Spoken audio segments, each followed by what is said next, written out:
दोस्तों सोचो, अगर तुम इतने बड़े से मेंशन में अकेले रहते हो और तुम्हारे घर का सारा काम करने के लिए अचानक से ये चमकीली आंखों वाली सुंदर सी मेड आ जाए, जो कि तुम्हारे घर का काम करने के लिए तुमसे पैसे लेने की जगह सिर्फ वहां रहने को कहे, तब तुम क्या करोगे? भाई मैं तो इसे रहने के लिए घर में गया अपने दिल में भी जगह दे दूं। खैर, ऐसा ही कुछ होता है इस लड़के यूरी के साथ। कार एक्सीडेंट में अपने पेरेंट्स को खो देने के बाद इसे अपने घर के सारे नौकरों को हटाना पड़ता है। भले इसका घर काफी बड़ा है, लेकिन इसके पास उतनी जायदाद नहीं है कि उन्हें हर महीने तनख्वाह दे सके। इसलिए वो सारा काम खुद से करने का फैसला करता है। हालांकि जैसा उसने सोचा था ये उतना आसान नहीं था। वो खुद का खाना बनाने की कोशिश करता है, लेकिन वो पूरा जल जाता है। वो कपड़े धोने की कोशिश करता है, लेकिन डिटर्जेंट ज़्यादा डाल देने की वजह से पूरे भर में झाग फैल जाता है। वो वैक्यूम क्लीनर से घर की सफाई भी करता है, लेकिन उसके सारे टेस्ट पेपर्स उसमें घुस जाते हैं। तभी एक दिन अचानक से ये सुंदर सी मेड उसके घर आ जाती है। पहले तो वो कहता है कि उसे काम पर नहीं रख सकता क्योंकि उसके पास उसे देने के लिए पैसे नहीं है, और उसने हाल ही में अपने सारे सर्वेंट्स को भी हटा दिया था। हालांकि वो उसे बताती है कि उसे उसको पैसे देने की कोई जरूरत नहीं है, बस उसे वहां रहने के लिए जगह दे दे, उतना ही उसके लिए काफी है। जब वो उसकी आंखों में देखती है तब यूरी उसकी चमकीली बैंगनी आंखों में खो जाता है और उसकी बात मान जाता है। कुछ दिनों बाद वो सोचता है कि उसे उसको हायर तो करना नहीं था, फिर उसने हाँ क्यों कह दिया। जैसा खाना वो बनाती है उससे स्वादिष्ट खाना उसने आज तक नहीं खाया। उसके आने के बाद से घर हमेशा साफ रहने लगा और उसके धोए हुए कपड़ों से इतनी अच्छी महक आती है जैसे कि वो परफ्यूम में डुबोए गए हों। इन सब चीजों की वजह से उस मेड पर यूरी का शक दिन पर दिन बढ़ता ही जा रहा था। इसलिए वो उस पर जादूगरनी होने का इल्जाम लगा देता है, क्योंकि वो घर का सारा काम इतना परफेक्टली करती थी कि इसका और कोई एक्सप्लेनेशन ही नहीं था। वो उसकी बात सुन के हंसी हंसी में कह रही थी कि हाँ, उसने बिल्कुल सही गेस किया, वो बेशक एक जादूगरनी ही है। वो अपनी नशीली आंखों के जरिए उसे अपने वश में करती है। यूरी इस बात को सीरियसली ले लेता है और उस पर भड़क जाता है, जिससे मेड थोड़ा सा चौंक जाती है। वो कहता है कि उसने उसको जादुई किताब पढ़ते और जादुई मंत्र बोलते हुए भी देखा था। उसने ये भी इल्जाम लगाया कि उसकी आंखें इतनी नशीली हैं कि उनमें देखते ही उसकी दिल की धड़कनें तेज हो जाती हैं। ये सुनते ही मेड एकदम से शर्मा गई और बहाना बना के कहने लगी कि वो शॉपिंग करने जा रही है। असल में वो सिर्फ मजाक कर रही थी। उस वक्त जो वो किताब पढ़ रही थी वो हाउसकीपिंग के टिप्स के बारे में थी, कोई जादू टोना नहीं। उसे नहीं लगा था कि यूरी उसकी बातों को इतना सीरियसली ले लेगा। यूरी के दिमाग में बस अब एक ही सवाल था कि ये मेड उसके मेंशन में आखिर करना क्या चाहती है। एक दिन जब मेड बैकयार्ड में चादरें सुखाने में बिजी थी, तब यूरी उसके सामने आता है और उससे पूछता है कि तुम क्या साजिश कर रही हो। ये सुनकर वो हल्का सा मुस्कुरा देती है, जिससे यूरी और गुस्सा आ जाता है। वो कहता है कि तुम हंस क्यों रही हो। वो उसे बताती है कि जब आप मुझे देखते हैं तब बहुत क्यूट लगते हैं।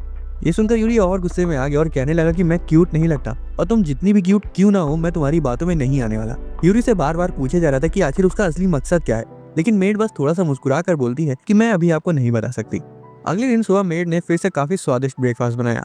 यूरी खाने के लिए उसका शुक्रिया अदा करता है और मजे से अपना नाश्ता करता है, लेकिन तभी उसे अपना एक सपना याद आता है जिसमें उसने देखा था कि वो मेड एक चुड़ैल है। अपनी शक करने वाली फितरत के कारण यूरी ने मेड पर इल्जाम लगा दिया कि उसने खाने में कुछ मिलाया है। उसने तो ये तक कह दिया कि उसने उसे रात में किचन में कुछ करते हुए देखा था। वो ये सब सुनकर फिर से मजाक करते हुए कहती कि हाँ, मैंने आपके खाने में लव पोशन मिलाया है। यूरी तुरंत इस बात को सच मान लेता है और सोचने लगता है कि यही वजह थी कि उसका दिल मेड को देखते ही तेजी से धड़कने लगता है और वो उसकी आंखों से अपनी नजरें नहीं हटा पाता। लेकिन असल में बेचारी मेड ने तो कुछ ऐसा किया ही नहीं था। रात में वो तो सिर्फ कुकिंग की प्रैक्टिस कर रही थी। यूरी, जो कि खुद की उलझनों में उलझा हुआ था, इनोसेंटली मेड से प्रॉमिस लेता है कि वो दोबारा से कभी लव पोशन का यूज नहीं करेगी। बाद में जब वो यूरी को उसके नाम से बुलाती है तब वो कहता है कि तुम मेरा नाम इस तरह से क्यों बोलती हो जैसे कि हम दोनों शादीशुदा हों। ये सुनकर वो कंफ्यूज हो गई और पूछती है कि आपको ऐसा क्यों लगता है। यूरी कहता है कि मेरे पेरेंट्स एक दूसरे को नाम से बुलाते थे और वो एक दूसरे को पागलों की तरह प्यार करते थे। ये बात सुनकर मेड बहुत शर्मा जाती है और फिर से शॉपिंग का बहाना बनाकर वहां से चली जाती है। अब यूरी मन बना लेता है कि वो भी उसका नाम पता लगाकर ही रहेगा, क्योंकि अभी तक उसे उसका असली नाम मालूम ही नहीं था। उसे एक रेज्यूमे मिलता है जिससे उसे पता चलता है कि उसका नाम लिलित है। उसे जब पता चला कि उसकी मेड का नाम लिलित है तो उसे वो नाम थोड़ा सा अजीब लगा। रात में खाना खाते वक्त जब लिलित उसे यंग मास्टर कहकर बुलाती है तब यूरी हैरान हो जाता है और पूछता है कि तुम मुझे मेरे नाम से क्यों नहीं बुला रही हो। लिलित मुस्कुरा कर पूछती कि क्या आप चाहते कि मैं आपका नाम ज्यादा लेने लगूं। जब यूरी हाँ कहता है तब लिलित कहती कि इसका मतलब तो ये होगा कि हम दोनों एक दूसरे का करीब आ रहे हैं। यूरी तुरंत कहता है कि ऐसा नहीं है, सिर्फ नाम बुलाने का मतलब ये नहीं कि हम एक दूसरे के नजदीक आ रहे हैं। मैं तो वैसे भी तुम्हारे बारे में कुछ नहीं जानता। लिलित ये सुनकर थोड़ा सा उदास हो जाती है, लेकिन तभी यूरी कहता है कि तुम्हें अपने बारे में मुझे और बताना चाहिए, शायद एक दूसरे को जानकर हम भरोसा कर सकें। लिलित ये सुनकर शर्मा जाती है। अगले दिन यूरी का नाश्ता बनाने के बाद लिलित उसे जगाने जाती है। वो उसके लिए नए कपड़े भी लाई थी और कहती है कि उसका नाश्ता तैयार है। यूरी को अब तक लिलित के साथ रहने की आदत लग चुकी थी, फिर भी उसे लग रहा था कि उसमें कुछ तो अजीब बात है। यूरी नाश्ता कर रहा था कि तभी दरवाजे की घंटी बजती है। लिलित दरवाजा खोलने जाती है और एक बॉक्स के साथ वापस आती है जिसमें लेटेस्ट गेमिंग कंसोल रखा हुआ था।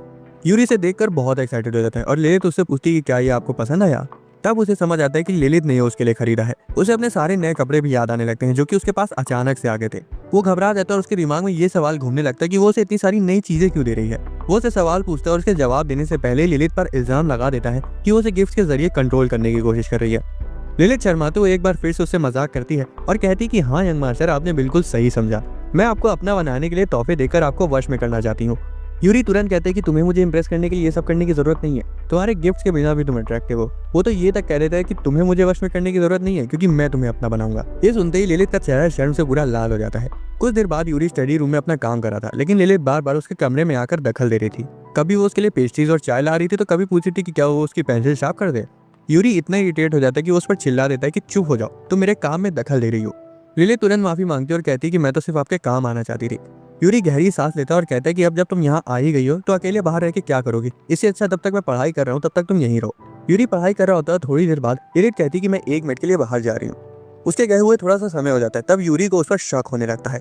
यूरी के दिमाग में फिर से वही बात आ जाती है कि कहीं वो कोई चाल तो नहीं चल रही है। हालांकि सच तो कुछ और ही था। लिलित तो सिर्फ एक लावारिस बिल्ली को सहलाने के लिए वहां गई थी। जब लिलित देख लेती कि यूरी उसे देख रहा है तब वो उसे भी बिल्ली को सहलाने के लिए बुलाती है। यूरी कहता है कि हाँ वो भी खेलेगा। फिर लिलित उससे मजाक करते हुए कहती कि मुझे लगता है कि आप चाहते कि मैं उस बिल्ली की जगह आपको सहलाऊं, है ना। ये सुनकर यूरी एम्बैरेस्ड हो जाता है और कहता है ऐसा नहीं है, उसे बस बिल्लियों से डर लगता है। वो तो ये तक कह देता है कि जब तुम इस बिल्ली को सहलाती हो तब तुम बहुत खूबसूरत लगती हो, लेकिन मैं ये नहीं कर सकता क्योंकि मुझे बिल्लियों से डर लगता है। उसे बिल्लियों का डर कम करने में उसकी मदद करने का ऑफर करती है, लेकिन वो कहता है नहीं, मैं ये खुद से सीखूंगा। लिलित उसे बिल्ली के साथ अकेला छोड़कर चली जाती है ताकि वो अपने डर का सामना कर सके। यूरी ने अपनी पूरी हिम्मत जुटाकर उसको अपने पास बुलाने की कोशिश करी, लेकिन वो उसके लिए काफी मुश्किल था।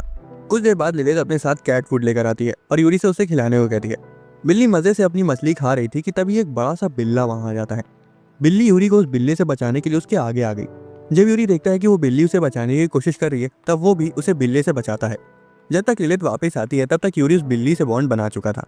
यूरी मॉर्निंग ग्लोरी नाम के फूल की ड्राइंग बना रहा था और लिलित उसके पास आती है और बताती है कि लंच तैयार हो चुका है। जब वो लिलित के हाथों का बना खाना खाता है तो हर बार की तरह उसे उसका स्वाद स्वर्ग की याद दिला देता है। वो सोचता है कि आखिर उस खाने में ऐसी क्या बात है जो उसे इतना टेस्टी बनाती है। वो लिलित उसे खाना बनाने सिखाने को कहता है। वो दोनों किचन में आ जाते हैं और लिलित उसे खाना बनाने का बेसिक सिखाती है। उसे हाथ पकड़कर सब्जियां काटना सिखाती है और पूरा स्ट्यू बनाना बताती है। पूरे कुकिंग प्रोसेस के दौरान यूरी गौर करता है कि लिलित ने स्ट्यू में कुछ अलग से नहीं डाला है। फिर भी जैसे उसने उसका पहला निवाला खाया उसे तुरंत समझ आ गया कि ये स्ट्यू वैसा नहीं है जैसा लिलित बनाती है। दूसरी तरफ लिलित कहती कि ये स्ट्यू हर बार से ज्यादा डिलीशियस बना है। यूरी शक के साथ पूछता कि कहीं तुम इसमें अपना सीक्रेट इंग्रेडिएंट डालना तो नहीं भूल गई। लिलित उसे छेड़ते हुए कहती कि मेरा सीक्रेट इंग्रेडिएंट तो वो प्यार है जो मैं आपके लिए हमेशा रखती हूँ। ये सुनकर यूरी दंग रह जाता है और बोलता है कि तुम इतना प्यार लाती कहाँ से हो, तुम्हारा खाना इतना टेस्टी होता है, घर हमेशा चमकता रहता है और मेरे कपड़े हमेशा परफेक्ट शेप में रहते हैं। लिलित शर्म से लाल हो चुकी थी लेकिन उसकी बातें चुपचाप सुन दी जा रही थी। रात में से वो ड्राइंग मिलती है जो कि यूरी ने सुबह बनाई थी। उसमें लिखा हुआ था कि वो फूल बिल्कुल लिलित की आंखों की तरह खिले हैं। जब यूरी सो जाता है तो वो हर रोज की तरह उसके बिस्तर पर चुपके से आके बैठ जाती है और उसे देखती रहती है। अगले दिन यूरी का स्कूल वापस जाने का वक्त आ गया था और लिलित को छोटी छोटी सी बातों को लेकर उसकी फिक्र हो रही थी। वो उसे पूछती कि क्या आप पक्का चाहते कि मैं आपको स्कूल तक छोड़ने ना जाऊँ। यूरी इंसिस्ट करता है कि नहीं, बस तुम घर का ध्यान रखो।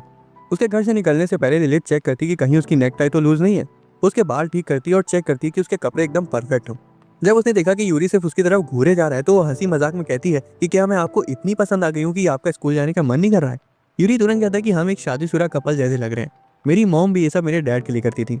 ये सुनकर लिलित का चेहरा लाल होने लगता है और वो शर्माते हुए कहती है कि आपको स्कूल के लिए लेट हो रही है। स्कूल में एक नई कैरेक्टर सुकासा की एंट्री होती है। वो यूरी को नोटिस करती है। उसे याद आता है कि उसकी बटलर फुजिसाकी ने बताया था कि उसके पेरेंट्स हाल ही में कार एक्सीडेंट में गुजर गए हैं। उसे याद आता है कि कैसे जब वो छोटी थी और दूसरों से बात करने में हिचकिचाती थी तब यूरी ने उससे बात की। उस वक्त उसे बहुत खुशी हुई थी और अब वो डिसाइड करती है कि वो उससे बात करेगी। दूसरी तरफ घर में लिलित यूरी के बिहेवियर को लेकर थोड़ा सा कंफ्यूज थी। वो सोचती है कि छोटे मास्टर इतने रेजिस्टेंट क्यों हैं। उसे लग रहा था कि यूरी को उसकी कैपेबिलिटीज पर भरोसा नहीं है और शायद अभी भी उसको एक परफेक्ट मेड नहीं मानता है। वो और मेहनत से काम करने का फैसला करती है ताकि वो अपने काम में और परफेक्शन ला सके और यूरी का भरोसा जीत सके। काम करने के बाद वो यूरी को स्कूल लेने चली जाती है। उसे पता था कि वो उसे वहां देखकर गुस्सा आ जाएगा, लेकिन आखिर वो उसकी मेड है और उसका ध्यान रखना उसकी जिम्मेदारी है। दूसरी तरफ यूरी डिसाइड करता है कि वो अपने आप घर जाएगा।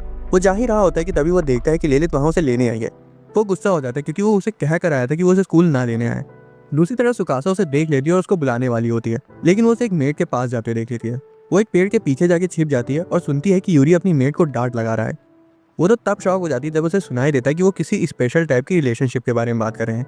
यूरी कहता है कि वो नहीं चाहता कि लोग उसकी खूबसूरती के बारे में बातें करें। सुकासा को लगता है कि वो किसी तरह की फॉरबिडन रिलेशनशिप में है।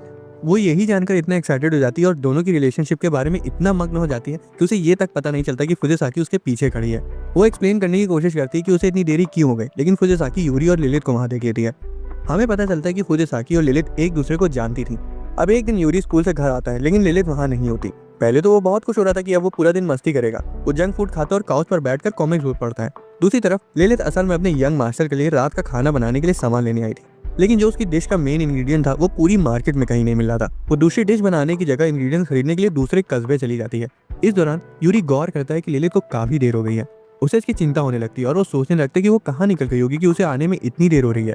वो नोटिस करता है कि लिलित के ना होने की वजह से घर कितना सूना सूना सा लग रहा है। उसके चेहरे पर चिंता साफ नजर आ रही थी।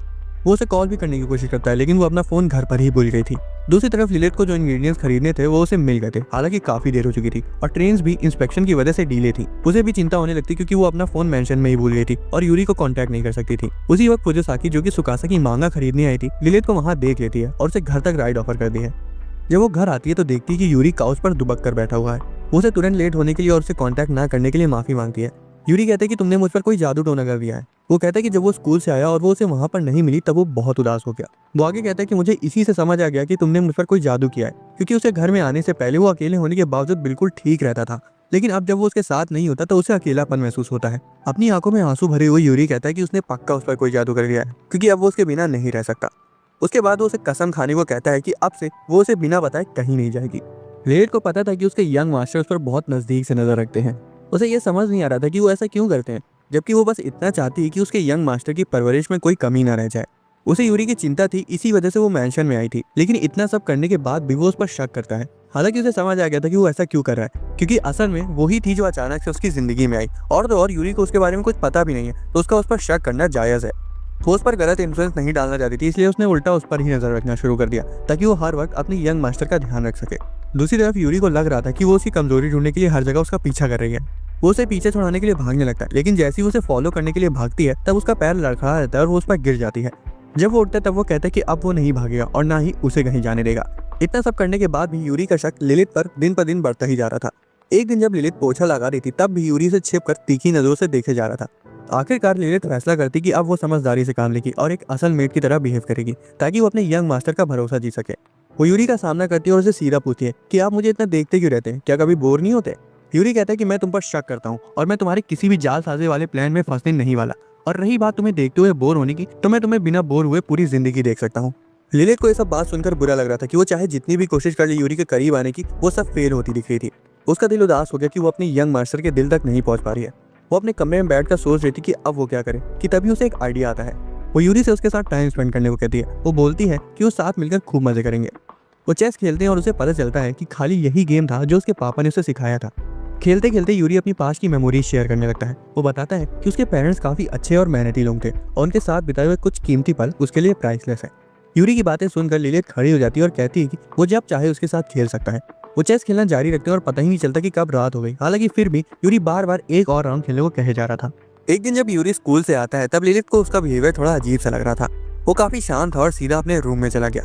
अब यंग मास्टर का मूड थोड़ा ऑफ लग रहा था, इसलिए लिलित उसके लिए पुडिंग बनाती है। उसे लग रहा था कि यूरी हर बार की तरह पुडिंग देखकर उस पर टूट पड़ेगा और कहेगा कि वो उसे पुडिंग किसी मकसद से खिला रही है। हालांकि इतनी शिद्दत से पुडिंग बनाने के बावजूद उसे वैसा रिएक्शन नहीं मिलता जिसकी वो उम्मीद कर रही थी, क्योंकि जब उसने यूरी को पुडिंग दी तब वो सिर्फ थैंक्स बोलकर अंदर चला गया। वो शॉक्ड हो जाती है क्योंकि ये पहली बार था कि उसके यंग मास्टर ने उस पर जरा सा भी शक नहीं किया। वो उसे फॉलो करने लगती है, ये सोचकर कि वो उस पर फिर से जालसाजी का इल्जाम लगाएगा, लेकिन ऐसा कुछ नहीं होता। लिलित को चिंता होने लगती है कि क्या उन्होंने उसे देखा नहीं, या फिर उसे इग्नोर कर दिया, या वो उसमें इंटरेस्टेड ही नहीं है। ये सारे सवाल उसके दिमाग को खाए जा रहे थे कि तभी उसके यंग मास्टर अपने रूम से एक पेपर लेकर बाहर आते हैं और वो घबरा जाती है, क्योंकि उसे लग रहा था कि वो उसे भी दूसरे सर्वेंट्स की तरह निकालने जा रहा है। हालांकि असल वो पेरेंट्स टीचर मीटिंग की नोटिस थी, जिसमें पेरेंट्स को टीचर से मिलने के लिए स्कूल जाना होता है। यूं शर्माते हुए कहता है कि उसे उम्मीद है कि वो आएगी। ये सुनकर लिलित को काफी रिलीव्ड महसूस होता है और वो खुशी से उसकी रिक्वेस्ट मान जाती है। हालांकि यूरी चाहता था कि वो स्कूल में मेड यूनिफॉर्म की जगह नॉर्मल कपड़े पहन कर आए, क्योंकि उसके स्कूल के टीचर काफी स्ट्रिक्ट हैं। लिलित अलग अलग कपड़े ट्राई करती है, लेकिन उसका कोई भी कपड़ा उसके मास्टर के ऑर्डर के हिसाब से फिट नहीं बैठ रहा था, जिससे वो नाराज हो जाती है। स्कूल में यूरी देखता है कि दूसरे बच्चों के पेरेंट्स आ चुके हैं और वो सोचता है कि लिलित कहाँ रह गई, क्योंकि अभी तक उसे आ जाना चाहिए था। वो उदास हो ही चुका था कि तभी लिलित फुजिसाकी के साथ वहां आ जाती है। असल में उसके पास स्कूल में पहनने के लिए कोई भी ढंग के कपड़े नहीं थे, इसलिए उसे फुजिसाकी से कपड़े बोरो करने पड़े थे। उसे देखते ही यूरी बहुत खुश हो जाता है। घर जाते वक्त वो स्कूल आने के लिए लिलित का शुक्रिया अदा करता है और बोलता है कि उसे नहीं पता है कि वो उसके वहां होने से कितना खुश था। कुछ दिन बाद यूरी मेंशन के हॉलवे के आगे पीछे भाग रहा था, और जब लिलित पूछती है कि वो क्या कर रहा है तब वो बताता है कि वो स्पोर्ट्स डे के लिए तैयारी कर रहा है और हॉल रेस की प्रैक्टिस के लिए परफेक्ट है। वो कहती है कि वो उसके लिए चीयर करके उसकी प्रैक्टिस में मदद करेगी। हालांकि जब वो चीयर कर रही थी तब वो गौर करती कि उसके मास्टर प्रैक्टिस नहीं कर रहे, और जब वो पूछती कि वो प्रैक्टिस क्यों नहीं कर रहे, तब यूरी कहता कि वो इतनी क्यूट लग रही थी कि वो उस पर से अपनी नजरें नहीं हटा पाया। उसके बाद वो उसे स्पोर्ट्स डे के दिन आकर उसके लिए चीयर करने को कहता है और लिलित तुरंत मान जाती है। एक दिन स्कूल के बाद यूरी लिलित के बनाए स्नैक्स को एंजॉय कर रहा था। वो कहता है कि तुम कितनी अच्छी हो कि स्नैक बाजार से खरीदने की जगह तुमने अपने हाथों से बनाए। वो देखता है कि उसने कोई सी बुक पकड़ रखी है। जब वो उससे उसके बारे में पूछता है तो वो बताती है कि ये बुक स्पोर्ट्स डे की ट्रेनिंग पर बेस्ड है। वो उसकी स्पोर्ट्स डे की ट्रेनिंग में हेल्प करना चाहती थी। ये सुनकर यूरी बहुत खुश था कि अब ना वो केवल उसे सपोर्ट करेगी बल्कि उसे ट्रेनिंग भी देगी। वो उसे दिल से शुक्रिया कहता है। उसी दिन से वो अलग अलग स्पोर्ट्स की ट्रेनिंग करना शुरू कर देते हैं। ट्रेनिंग करने के बाद वो बिस्तर पर जाके पसर जाता है और सोचने लगता है कि ट्रेनिंग करना कितना थकावटी काम है। लिलित कहती है कि वो उसे मसाज देगी ताकि वो कल सुबह बिना किसी दर्द के उठे। जब वो उसके सूजे हुए पैरों की मसाज कर रही थी तब लिलित कहता है कि तुम कितनी अमेजिंग हो, मुझे नहीं पता था कि तुम्हें इतनी अच्छी मसाज देनी आती है। उसे फिर से लिलित पर शक होने लगता है और वो कहता है कि कहीं वो फिर से उस पर कोई जादू तो नहीं कर रही है। हालांकि लिलित कहती है कि उसे पता है कि अपने मास्टर को अच्छा कैसे महसूस कराना है। यूरी कहता है कि ये तो नाइंसाफी है, मुझे भी बताओ कि मैं तुम्हें कैसे अच्छा महसूस करा सकता हूँ। लिलित अपने यंग मास्टर की बातें सुनकर शर्म से लाल हो गई। अगले दिन यूरी हर रोज से जल्दी उठ जाता है और पूरा तैयार होकर हॉलवे में चल रहा होता है कि तभी वो देखता है कि किचन की लाइट खुली हुई है। वो देखता है कि लिलित उससे भी पहले की जागी हुई है और काम कर रही है। वो देखता है कि वो उसके स्पोर्ट्स डे के लिए लंच बना रही है। बाद में लिलित स्कूल जाने से पहले उसे अलविदा कहती है और जाने से पहले यूरी उसे कहता है कि वो स्पोर्ट्स डे के लिए कुछ भी जो उसे कंफर्टेबल लगे वो पहन सकती है। स्पोर्ट्स डे शुरू हो जाता है और पहला गेम रस्साकसी का था। कुछ टीममेट्स यूरी से कहती है वो कमजोर है तो अगर हो सके तो कम से कम बस रस्सी को पकड़ कर रखे। पीछे हटने की जगह यूरी उनसे कहता है कि वो देखे रहे कि कहीं उनके हाथ से रस्सी न छूट जाए। सुकासा जो कि ये सब देख रही थी काफी इंप्रेस हो जाती है कि यूरी कितना कॉन्फिडेंट बन गया है। उसी वक्त वो सुनती है कि लिलित अपने मास्टर के लिए चीयर कर रही है। उसे समझ आ जाता है कि यूरी उसी की वजह से इतनी हाई स्पिरिट में है, इसलिए वो उसका हौसला बढ़ाने का फैसला करती है। वो उसके पास आती है और कहती है कि उन्हें एक टीम की तरह काम करना चाहिए और अपना बेस्ट देना चाहिए। वो रस्साकसी का कंपटीशन जीत जाते हैं। यूरी बाद में सुकासा को बताता है कि वो सिर्फ इसलिए जीतना चाहता था ताकि वो लिलित के चेहरे पर आई मुस्कान को देख सके। लिलित यूरी के पास आती है और उसे जीत की बधाई देती है और कहती है कि वो बहुत कूल लग रहा था। यूरी उसे थैंक्स बोलता है। सुकासा उन्हें देखकर सोचती कि वो दोनों साथ में कितने क्यूट लगते हैं। उसके बाद वो चारों साथ में बैठकर खाना खाते हैं। सुकासा और फुजिसाकी को लिलित का बनाया हुआ खाना काफी पसंद आता है। जब सुकासा कहती है कि लिलित वाकई बहुत अमेजिंग मेड है तब यूरी अचानक से शांत हो जाता है। लिलित यूरी से पूछती कि क्या हुआ। इस पर यूरी उससे पूछते कि क्या उसे परेशानी नहीं होती। वो उसके लिए सुबह इतनी जल्दी उठी, घर की सफाई की और तो और उसके लिए खाना भी बनाया, ऊपर से उसके स्पोर्ट्स इवेंट में भी है। लिलित कहती है बिल्कुल नहीं, मुझे आपके लिए काम करके खुशी मिलती है। बाद में पता चलता है कि पेरेंट्स और गार्जियंस की भी एक ऑब्स्टेकल रेस होने वाली है। इससे लिलित को अपने मम्मी पापा की याद आ जाती है। उसकी मम्मी एक रनर थी और उसके पापा भी स्पोर्ट्स में काफी अच्छे थे। उसे खुशी तो हो रही थी कि उसके यंग मास्टर उस पर भरोसा कर रहे हैं, लेकिन उसे ये भी डर लगा होता कि कहीं उससे कोई गलती ना हो जाए। वो सोचने लगती है कि उसके मास्टर आखिर उसके बारे में क्या सोचते हैं। जब रेस स्टार्ट होती है तब वो ये समझ के दौड़ती है कि वो सिर्फ एक मेड है और वो अपने यंग मास्टर के पालन पोषण में कोई कसर नहीं छोड़ेगी। आखिर इसीलिए ही उसे काम पर रखा गया है। जब वो रेस जीत जाती है तब उसे समझ आता है कि इसी वजह से यूरी ने उसे कंफर्टेबल ड्रेस पहनने को कहा था। रेस के बाद वो उसके पास आता है और कहता है कि वो कितनी अमेजिंग लग रही थी। लिलित कहती कि उसने उसके लिए अपनी पूरी कोशिश करी। हालांकि दूसरे बच्चे कहते कि यूरी ने चीटिंग करी। वो रेस सिर्फ पेरेंट्स या फैमिली मेंबर्स के लिए थी और लिलित उसकी मेड है। यूरी कहता है ऐसा नहीं है, लिलित मेरा परिवार है। ये सुनकर लिलित को बेहद खुशी मिलती है और वो ये कहने के लिए उसका शुक्रिया अदा करती है, लेकिन पूछती है कि क्या उसने जो कहा वो उसको लेकर पक्का था। यूरी कहता है कि उसे अपनी कही बात पर पूरा यकीन है, वो उसके लिए एक मेड से बढ़कर है। जब वो खुश होती है तो उसे भी खुशी मिलती है। वो फिर से उस पर इल्जाम लगाने लगता है कि वो उसके इमोशंस को कंट्रोल कर रही है। अगले दिन लिलित खाना बनाने के लिए सब्जियां खरीदने आई थी। वो एक पत्ता गोभी खरीदती और सोचती कि आज वो चिकन गोभी का सूप बनाएगी। तभी मौसम खराब हो जाता है। दूसरी तरफ यूरी अपनी किताब पढ़ रहा होता है और तभी बाहर जोरों की बिजली कड़कती है। वो देखता है कि बारिश शुरू हो गई और उसे लिलित की चिंता होने लगती है। उसी वक्त बाहर से लिलित की आवाज आती है कि वो आ गई है। वो तुरंत भागकर बाहर जाता है और देखता है कि वो पूरी भीग चुकी है। यूरी फौरन अपने रूम से टॉवल लेकर आता है और उसे देता है। वो उसे ऑर्डर देता है कि जाके तुरंत ना हो, नहीं तो तुम्हें ठंड लग जाएगी। वो इतना सीरियस था कि लिलित उसे चिढ़ाने से खुद को रोक नहीं पाई और कहने लगी कि क्या आप मेरे साथ नहाएंगे। हालांकि उसका जवाब सुनकर उल्टा वही शर्मा गई, क्योंकि यूरी ने कहा था कि उसे इतना बेसब्र नहीं होना चाहिए। वो साथ में तभी नहाएंगे जब उनकी शादी हो जाएगी। अगली सुबह वो अपने यंग मास्टर के लिए कॉफी लेकर आती है। यूरी कॉफी का पहला घूंट पीते ही उसे थूक देता है क्योंकि उसमें नमक पड़ा हुआ था। असल में लिलित ने धोखे से नमक को चीनी समझ लिया था। उसे उस पर शक होने लगता है, या फिर हम ये कह सकते हैं कि उसे लिलित की चिंता होने लगती है, इसलिए वो उसे घर भर में फॉलो करता है। लाइब्रेरी में अचानक से लिलित पर एक बुक गिर जाती है और उसकी नाक से खून आने लगता है। यूरी घबरा जाता है और उसे समझ नहीं आ रहा था कि वो क्या करे। लिलित कहती है अरे ये तो कुछ नहीं है और खून पोंछकर फिर से साफ सफाई में जुट जाती है। यूरी उसे रोकता है, उसका टेम्परेचर चेक करता है। उसका माथा बुखार की वजह से तप रहा था। वो उसे तुरंत उसके रूम में ले जाता है और बिस्तर पर लेटा देता है। लिलित उठ जाती है और रोने लगती है कि अगर यूरी ने डॉक्टर को बुला लिया तो वो कहीं उसकी गैर मौजूदगी की वजह से किसी और मेड को ना हायर कर ले। यूरी उसे विश्वास दिलाता है कि वो उसके बदले किसी को भी नहीं रखेगा और ना ही उसे अपना साथ छोड़ने देगा। वो रात भर आराम करती है और अगले दिन फिर से कामकाज में जुट जाती है। काम करते वक्त वो खुद से वादा करती है कि वो कल के काम की मुआवजा भरने के लिए आज पूरा दिल से काम करेगी। तभी यूरी उसके बगल में आके खड़ा हो जाता है, उसकी खिड़की साफ करने में मदद करने लगता है। लिलित उससे कहती कि आप ये क्या कर रहे हैं। उसे लग रहा था कि उसके बीमार होने की वजह से यूरी को रात में काफी काम करना पड़ा होगा। वो उसे रोकने की कोशिश करती है, लेकिन यूरी कहता है कि वो उसकी मदद करना चाहता है और ये उसका लिलित के साथ ज्यादा समय बिताने का एक तरीका है। लिलित ये सुनकर खुश हो जाती है और वो मैनसन की साफ सफाई करना जारी रखते हैं। जब सारा काम खत्म हो जाता है तब यूरी सुकासा की हेलोवीन पार्टी में जाने के लिए एक कॉस्ट्यूम चुनता है। वो एक सेज बनने का डिसाइड करता है और लिलित से उसकी छड़ी के ऊपर लगने वाली मणि को चुनने को कहता है। उसके बाद वो लिलित की कॉस्ट्यूम चुनते हैं, जो कि पार्टी में जाने के लिए काफी एक्साइटेड थी। पार्टी में यूरी ने सेज की कॉस्ट्यूम पहन रखी थी तो वहीं लिलित ने ड्रैगन की। सुकासा कहती है कि तुम दोनों एकदम क्यूट कपल्स की तरह लग रहे हो। वो उसके मेंशन में घुसते हैं, जहाँ पूरा घर खाने पीने और हेलोवीन की डेकोरेशन से सजा हुआ था, जिससे हमें पता चलता है कि सुकासा कितनी ज्यादा अमीर है और उसकी देखभाल के लिए कितने सारे लोग लगे हुए हैं। अब सुकासा ने प्रिंस की कॉस्ट्यूम पहनी हुई थी, यूरी ने सेज की और लिलित ने ड्रैगन की। तो सुकासा को लग रहा था कि अब बस एक प्रिंसेस की कमी है, इसलिए उसकी मेड फुजिसाकी को ले जाती है और उसे खूबसूरत सी प्रिंसेस की तरह सजा कर ले आती है। वो खूब सारी फोटोज खींचते हैं और दिन खत्म होने के बाद एक दूसरे को अलविदा बोलते हैं। अगले दिन स्कूल के बाद सुकासा यूरी को घर जाते हुए देख लेती है। वो यूरी से उसके लिए रुकने को कहती है और उसे वो एनवेलप देती है जिसमें उनकी फोटोज थी। उसमें वो उसकी और लिलित की मुस्कुराते हुए फोटो देखता है। उसे देखकर यूरी को घर जाने की जल्दी मचने लगती है। जैसे ही वो दरवाजा खोलता है वो देखता है कि लिलित उदास है और उसने उसके आते ही अपने पीछे कुछ छिपाया भी है। वो उससे पूछता है कि वो क्या छिपा रही है। यूरी कहता है कि मुझे लग रहा था कि अब तुम पर शक करना बंद कर देना चाहिए, लेकिन मैं बिल्कुल गलत था। लिलित उस वक्त कुछ नहीं कहती और बस चुपचाप वहाँ खड़ी रहती है। खाना खाते वक्त पहली बार यूरी को उसका बनाया हुआ खाना भी बेस्वाद लग रहा था। आखिर लिलित ने बात करना शुरू करी और कहा कि क्या उसे याद है जब उसने पहली बार उसका बनाया हुआ खाना खाया था, जो कि उस पर शक करने के बावजूद भी उसे बहुत अच्छा लगा था। वो मुस्कुराती और कहती कि ये आखिरी बार है जब उसे देख रहा है, क्योंकि उसे वापस बुला लिया गया है। यूरी गुस्सा और दुखी दोनों हो जाता है। उसे रोकने की कोशिश करता है, ये क्या करे कि उसने वादा किया था कि वो तब तक उसके साथ रहेगी जब तक वो उसकी मिस्ट्री का पता नहीं लगा लेता। लिलित रोने लगती है और लेटर को फेंक देती है और कहती है कि वो हमेशा अपने यंग मास्टर के साथ ही रहेगी। अगले दिन यूरी की क्लास में टीचर सभी बच्चों को ग्राफ को कलर करने को कहती है। सुकासा नोटिस करती है कि यूरी ने पूरे ग्राफ को पर्पल रंग से रंगा है। क्लास के बाद यूरी पेड़ के नीचे जाके बैठता है और तभी सुकासा उसके पास आती है और पूछती कि क्या वो क्लास में हुए असाइनमेंट को लेकर उदास है।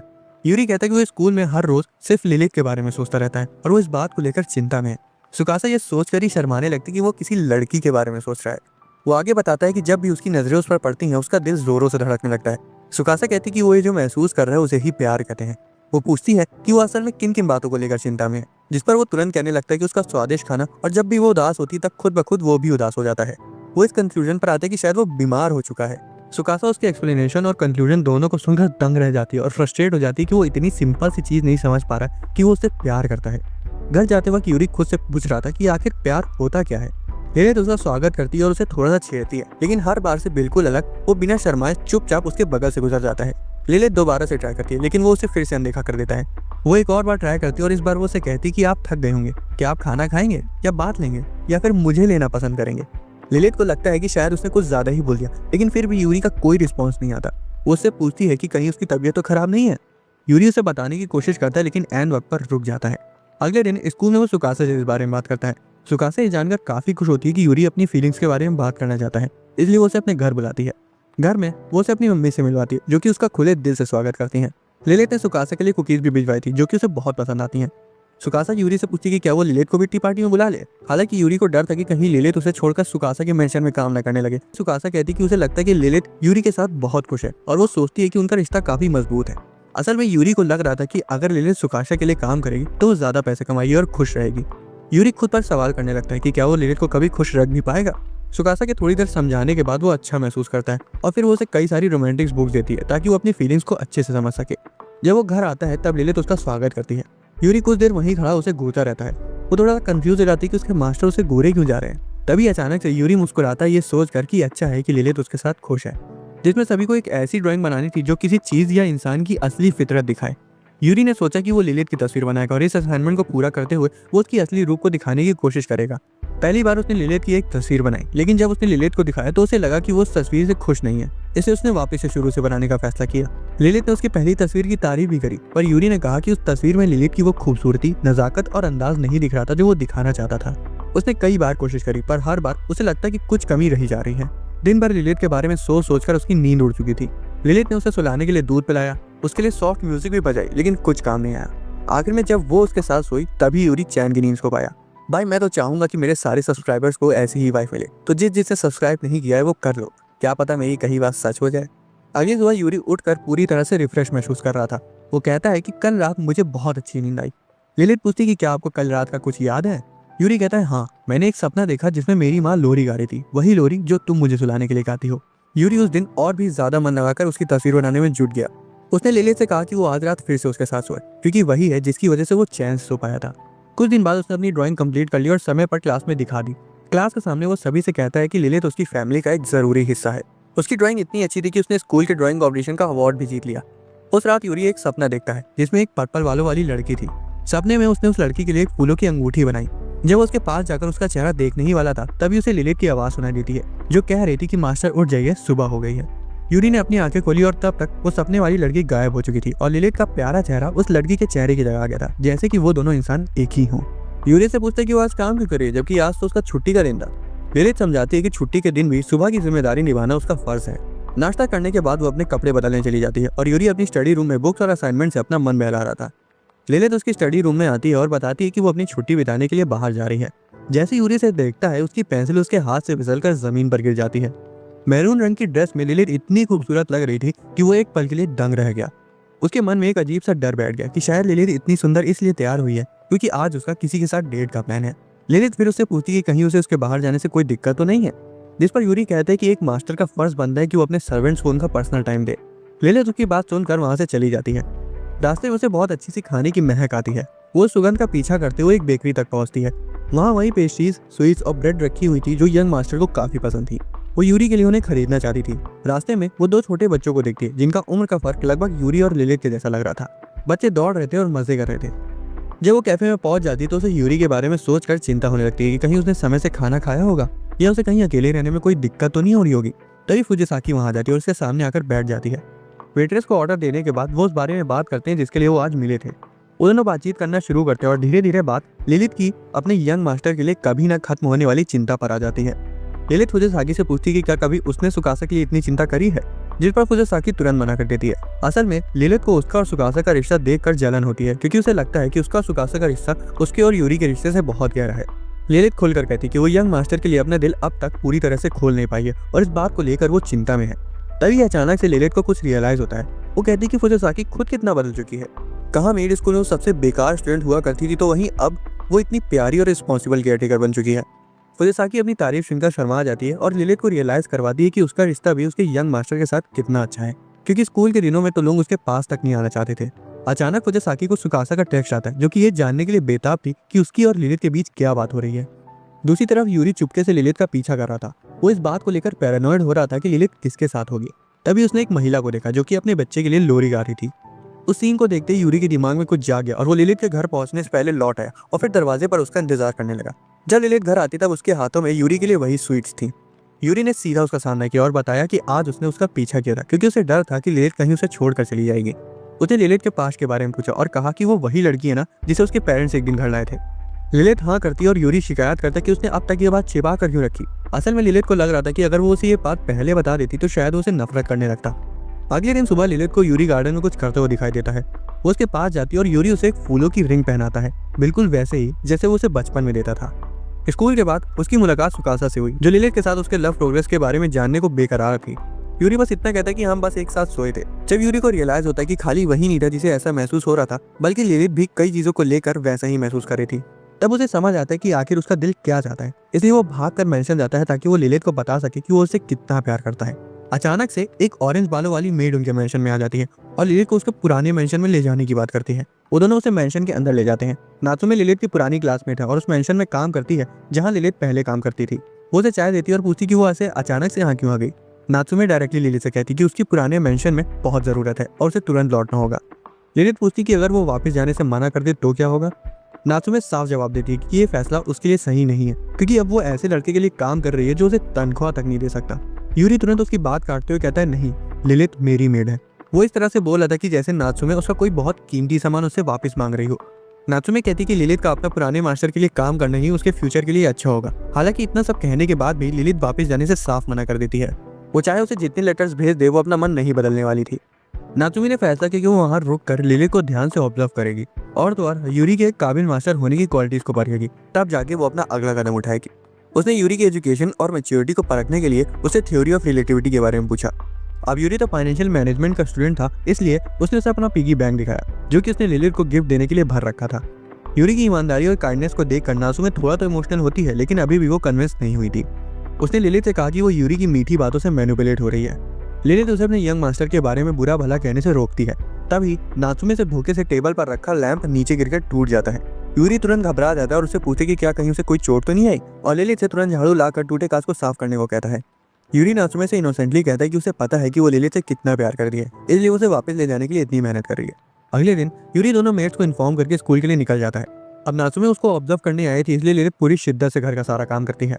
काम खत्म करने के बाद लिलित आराम से नासुमे के साथ बैठकर चाय पीती है। हालांकि तभी वो देखती है कि यूरी के स्कूल से वापस आने का समय हो गया है। वो दरवाजे पर चली जाती है ताकि वो उसका स्वागत कर सके। जब यूरी घर के अंदर आया तो वो पसीने से पूरा भीगा हुआ था और जोरों से सांस ले रहा था।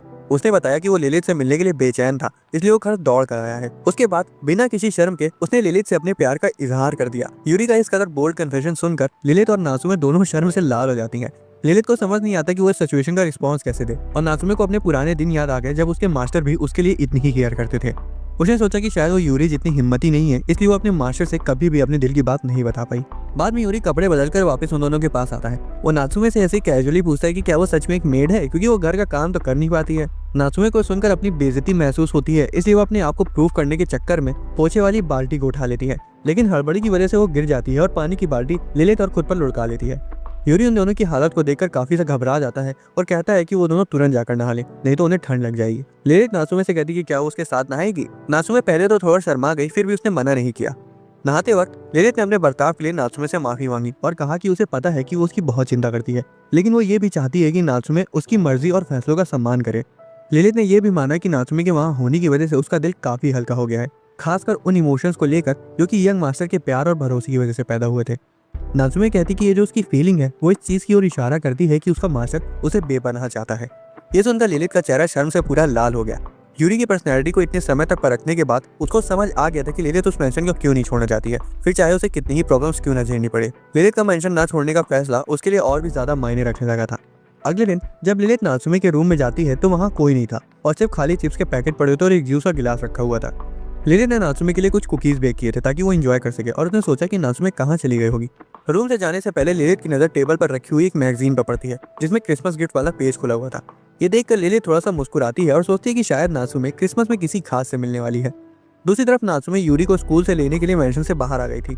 यूरी के लिए तो वो नॉर्मल दिन था, लेकिन सुकासा उससे पूछे जा रही थी कि उसकी और लिलित की रिलेशनशिप कहाँ तक पहुंची और अब उनके बीच क्या हो रहा है।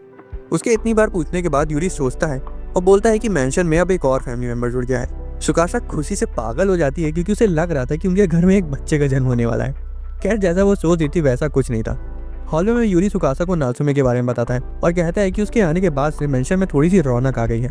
बाद नासुमे यूरी को सुकासा के साथ देखकर समझ बैठती है कि यूरी लिलित से अपना प्यार जाहिर करने के बाद चुप चुप के गुलछर्रे उड़ा रहा है, जिससे वो बहुत गुस्सा जाती है। लेकिन जब वो फुजिसाकी को देखती है तब वो समझ जाती है कि ये उसकी गलतफहमी थी।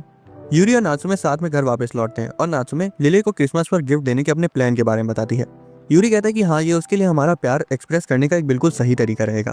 नासुमे पूछती है कि क्या उसे पता है कि लिलित को क्या पसंद आ सकता है। हालांकि यूरी को उसकी पसंद का बिल्कुल भी अंदाजा नहीं था। घर पहुंचते ही वो एक कमरे में सीक्रेटली अपने प्लान को डिस्कस करते हैं। वो एक क्रिसमस पार्टी प्लान करने का सोचते हैं और डेकोरेशंस कैसे करनी रहेंगी उसे डिस्कस करने लगते हैं।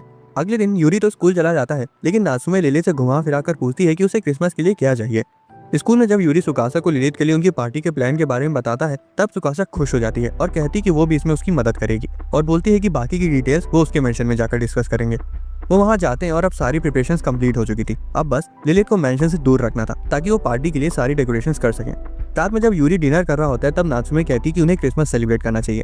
लिलित कहती है तो काफी अच्छा आइडिया है और यूरी से उसके प्लान के बारे में पूछती है। यूरी कहता है कि वो उनके साथ सेलिब्रेट नहीं कर पाएगा क्योंकि सुकासा ने उसे अपनी क्रिसमस पार्टी में बुलाया है। नासुमे फिर लिलित से पूछती कि क्या वो उसके साथ क्रिसमस सेलिब्रेट करना पसंद करेगी और लिलित मान जाती है। लिलित को थोड़ा तो बुरा लग रहा था कि यूरी उनके साथ क्रिसमस नहीं सेलिब्रेट कर पाएगा, लेकिन वो सोचती है कि वो कम से कम उसके लिए गिफ्ट तो बना ही सकती है। रात में लिलित अपने यंग मास्टर के लिए एक स्कार्फ लेने लगती है जो कि वो यूरी को गिफ्ट में देने वाली थी। हालांकि यूरी उसे ऐसा करते हुए देख लेता है और फिर उसे कुछ बताने के लिए अंदर आ जाता है। क्रिसमस के दिन नासुमे और लिलित मेंशन से बाहर जाने के लिए रेडी थी, लेकिन लिलित को यूरी की चिंता सताई जा रही थी कहीं वो सुकासा के मेंशन जाते वक्त रास्ते में कहीं खो ना जाए। यूरी उसे दिलासा देता कि वो नहीं खोएगा। उसको घर से बाहर रखने का प्लान पूरी तरह से कामयाब हो जाता है। उनके जाने के जस्ट बाद फुजिसाकी और सुकासा वहां जाती है और प्रिपरेशन शुरू कर देती हैं। सुकासा रोने लगती है कि उसे सारा डेकोरेशन का काम क्यों दे दिया। तो वहीं दूसरी तरफ यूरी और फुजिसाकी केक की प्रिपरेशन कर रहे होते हैं। यूरी पूछता है कि क्या इतनी फ्रॉस्टिंग ठीक रहेगी और फुजिसाकी उसकी नाक पर लगी क्रीम पोंछती है। वो कहती है कि सुकासा जब भी किचन में काम करती है तो ऐसे ही चीजें अपने ऊपर लगा लेती है, इसलिए उसे इसकी आदत लग चुकी है। यूरी कहता है कि उसे सुकासा और फुदेसाकी के रिश्ते को देखकर जलन होती है। फुदेसाकी शर्मा जाती है और तभी दरवाजे से सुकासा उन दोनों की फोटो खींच लेती है। फुदेसाकी उससे कैमरा ले लेती है। सुकासा रोने लगती है कि वो दोनों तो यहाँ मजे कर रहे हैं और उसे वहाँ सारी डेकोरेशन अकेले करनी पड़ रही हैं। फुदेसाकी कहती है कि अच्छा ठीक है, फिर तुम केक पर स्ट्रॉबेरी लगा दो। इस दौरान नात्सुमे लिलित को डिस्ट्रैक्ट नहीं कर पा रही थी, इसलिए वो थोड़ा सा घबरा रही थी। लिलित पूछती कि क्या हुआ, कोई परेशानी है क्या तुम्हें, लेकिन वो कहती है कुछ नहीं और हड़बड़ा कर गिर जाती है। वो पार्क में जाकर बैठते और नात्सुमे अपनी नाक से खून पोंछती है। लिलित उससे माफी मांगती है, कहते हुए कि शायद उसका किसी से मिलने का इरादा था और वो लिलित ने उसके साथ आकर खराब कर दिया। नात्सुमे और घबरा जाती है और कहती है कि जैसा वो सोच रही है वैसा बिल्कुल भी नहीं है। और फिर सारी गलतफहमी दूर हो जाने के बाद वो लोग क्रिसमस अच्छे से एंजॉय करते हैं। घर जाते वक्त लिलित ने नात्सुमे को क्रिसमस गिफ्ट के लिए क्यूट सी हेयर क्लिप दी और नात्सुमे भी लिलित को एक गिफ्ट देती है जो कि एक क्यूट सा पेन था। नात्सुमे कहती है कि अब तुम मेरे लिखे खतों का जवाब दे पाओगी। लिलित वो गिफ्ट पाकर बहुत खुश होती है। जब वो मेंशन आ जाते हैं तब देखते कि वहाँ तो पूरा अंधेरा है। अचानक से लाइट्स खुल जाती है और नात्सुमे कहती है चलो लिलित अंदर चलते हैं, लेकिन लिलित तो वहाँ होती ही नहीं। जब वो दौड़कर अंदर जाती है तब उल्टा सब लोग उसी को सरप्राइज कर देते हैं। यूरी बताता है कि उसने लिलित को सरप्राइज के बारे में पिछली रात ही बता दिया था। एक काम कहा गया था इस बच्चे से कि चुप रहे, वो भी इससे नहीं हो पाया। खैर अब जो होना था वो हो गया और सभी लोग पार्टी एंजॉय करते हैं। अगले दिन होते ही लिलित पूरे मेंशन को पहले की तरह चमका देती है और यंग मास्टर के आने का इंतजार करने लगती है। तभी मेंशन के सामने एक ब्लैक कार आके खड़ी हो जाती है। एक सूट पहना हुआ आदमी उसमें से उतरता है और मेंशन की घंटी बजाता है। लिलित दरवाजा खोलती है और अपने पुराने मास्टर को वहां देखकर दंग रह जाती है। वो उन्हें अंदर बुलाती है और उनसे बात करती है। दूसरी तरफ यूरी और नात्सुमे मेंशन की ओर बातें करते हुए आ रहे थे। नात्सुमे यूरी का शुक्रिया अदा करती है क्योंकि वो उसी की वजह से लिलित को समझा पाई कि वो उससे कितना प्यार करती है और अब वापस जाकर वो अपने मास्टर को भी बताना चाहती थी कि वो उन्हें कितना पसंद करती है। यूरी तुरंत कहता है कि तुम दोनों लोगों से एक साथ कैसे प्यार कर सकती हो। नात्सुमे कहती है बेवकूफ, लिलित वाला प्यार और मास्टर वाला प्यार एक दूसरे से बिल्कुल अलग है और हो सकता है कि जल्दी उसे भी ये समझ आ जाएगा। इतना कहकर वो मेंशन की तरफ वापस जाने लगते हैं। इस दौरान मेंशन में लिलित अपने पुराने मास्टर को चाय देती है और वो उससे पूछते हैं कि यहाँ तुम्हारी जिंदगी कैसी चल रही है। पहले तो लिलित उनसे माफी मांगती कि वो उन्हें और उनके मेंशन को छोड़ आई।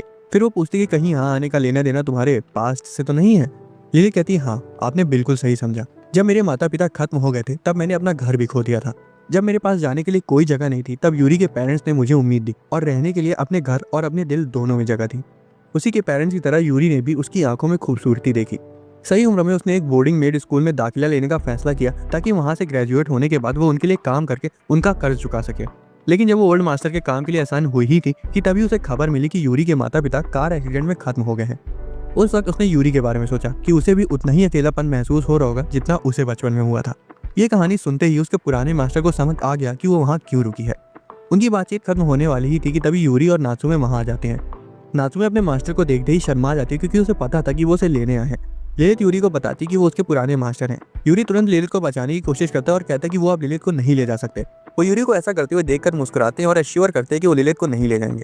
वो नात्सुमे का ख्याल रखने के लिए लिलित का शुक्रिया अदा करते हैं और फिर नात्सुमे को अपने साथ लेकर चले जाते हैं। जाने से पहले वो नीचे झुककर यूरी से लिलित का ध्यान रखने को कहते हैं और फिर वो दोनों वहाँ से चले जाते हैं। उनके जाने के बाद लिलित और यूरी साथ बैठकर डिनर करते हैं। वो उनके लिए थोड़ा सा ऑकवर्ड हो गया था क्योंकि वो काफी समय बाद अकेले बैठकर खाना खा रहे थे। कुछ देर बाद लिलित यूरी से पूछी कि क्या वो उसके साथ कहीं बाहर जाना पसंद करेगा। यूरी को लगता है कि वो उसके साथ डेट पर चलने के लिए पूछ रही है। अगले दिन वो साथ में बाहर जाते हैं। रास्ते में यूरी उसकी ड्रेस की तारीफ करता है और लिलित शर्म से पूरी लाल हो जाती है। वो अपनी भावनाओं को बहने से रोक लेती है और उसे एक कैफे ले जाती है। वो दोनों काफी देर तक बातें करते हैं। कुछ देर उसे देखने के बाद यूरी हिम्मत जुटाकर उसे अपने साथ एक स्पेशल जगह चलने को कहता है। वो उसे अपने माता पिता की कब्र के पास ले जाता है और पहले वहां न आने के लिए उनसे माफी मांगता है क्योंकि उसके पास वहां अकेले आने की हिम्मत नहीं थी। वो लिलित के बारे में भी उन्हें बताता है। जाने से पहले लिलित धीरे से उनका शुक्रिया अदा करती है और कहती कि अब उन्हें यूरी की चिंता करने की कोई जरूरत नहीं है। शहर लाइट से चमक रहा था और बर्फ भी गिरने वाली थी। यूरी उस रोशनी में लिलित की खूबसूरती को देखता रह जाता है। लिलित उसे नोटिस कर लेती है और पूछती कि वो उसे क्यों देख रहा था। वो कहता है कि वो बहुत खूबसूरत लग रही थी। वो उसका हाथ पकड़ता है और कहता है, लिलित मैं तुमसे बहुत प्यार करता हूँ। तुम्हारे साथ बिताया हुआ हर एक पल मुझे दिल से खुशी देता है।